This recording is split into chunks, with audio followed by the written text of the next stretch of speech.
ನೀನು ಯಾಕಷ್ಟು ತಲೆ ಕೆಡಿಸ್ಕೊತೀಯ ಬಿಡು. ಹೇಗಿದ್ರು ನಾವಿಬ್ರು ಮದುವೆ ಆಗ್ತೀವಿ ತಾನೇ. ಲೋ ಮಗ, ನನಗೊಂದು ಡೌಟ್ ಕಣೋ.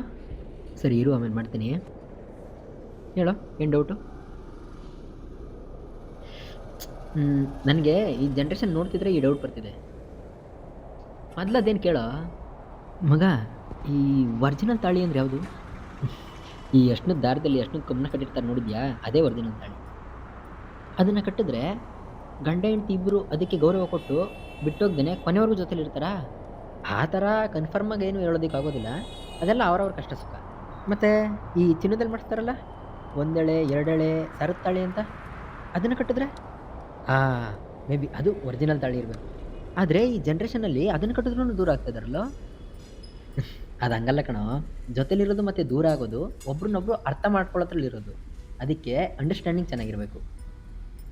ಹಾಗಾದರೆ ತಾಳಿ ಕಟ್ಟಿದ್ರೆ ಮದುವೆನಾ, ಅರ್ಥ ಮಾಡ್ಕೊಂಡ್ರೆ ಮದುವೆನಾ?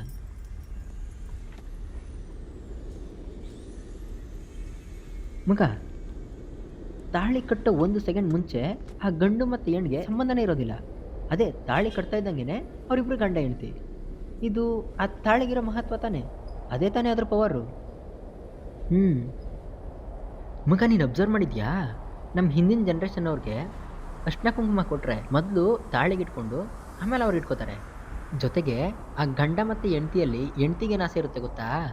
ಗಂಡನಿಗಿಂತ ಮುಂಚೆ ನಾನು ಸಾಯ್ಬೇಕು, ಗಂಡ ಸತ್ತಿ ವಿಧವೆಯಾಗಿ ನಾನು ಸಾಯ್ಬಾರ್ದು ಅನ್ನೋ ಒಂದು ಆಸೆ ಇರುತ್ತೆ.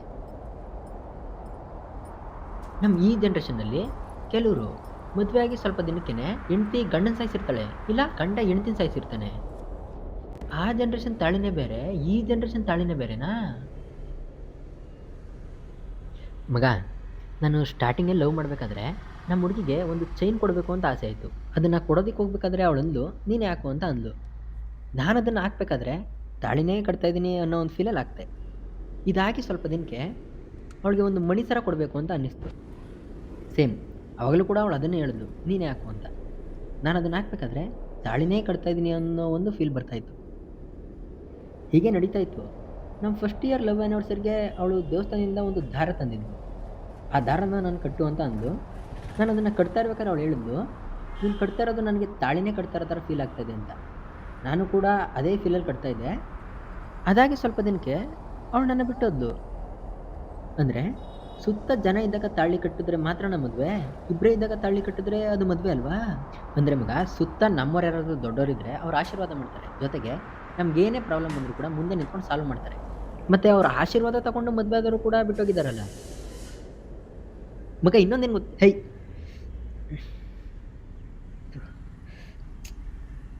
ಸುಮ್ಮನೆ ಹೋಗಿ ಮಗ, ನೀನಿದ್ದೆ. ಬೆಳಗ್ಗೆಯಿಂದ ಎಷ್ಟು ಚೆನ್ನಾಗಿದ್ನೋ, ಒಂದೇ ನಿಮಿಷ ನಾನು ನೆಮ್ಮದಿನೇ ಹಾಳು ಮಾಡ್ಬಿಟ್ಟಲ್ಲೋ. ನಾನೇನೋ ಮಾಡಿದೆ? ಅಲ್ಲ ಕಣಲೇ, ಇನ್ನು ಸ್ವಲ್ಪ ದಿನದಲ್ಲಿ ನಾನು ಮದುವೆ ಆಗೋಣ ಅಂತ ಇದ್ದೀನಿ. ನೀನು ಈ ಥರ ಎಲ್ಲ ಹೇಳಿದ್ರೆ ನಾನೇನನ್ನ ತಾಳಿ ಅಂತ ಕಟ್ಬಿಟ್ಟು ಮದುವೆ ಆಗಲೋ? ಎಷ್ಟು ಜಾಲಿಯಾಗಿದೆ ಗೊತ್ತೇ? ಅದೇನು ಹೇಳ್ದೋ ತಲೆನೇ ಕೆಟ್ಟೋಯ್ತು. ಥೂ. ಹಲೋ, ಆಮೇಲೆ ಮಾಡ್ತೀನಿ.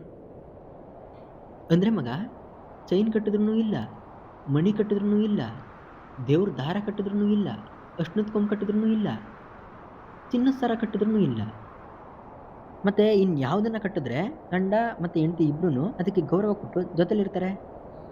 ನನಗೆ ಅರ್ಥ ಆಯ್ತಾ ಇಲ್ಲ ಇಲ್ಲಿ ಒರಿಜಿನಲ್ ತಾಳಿ ಯಾವುದು ಅಂತ.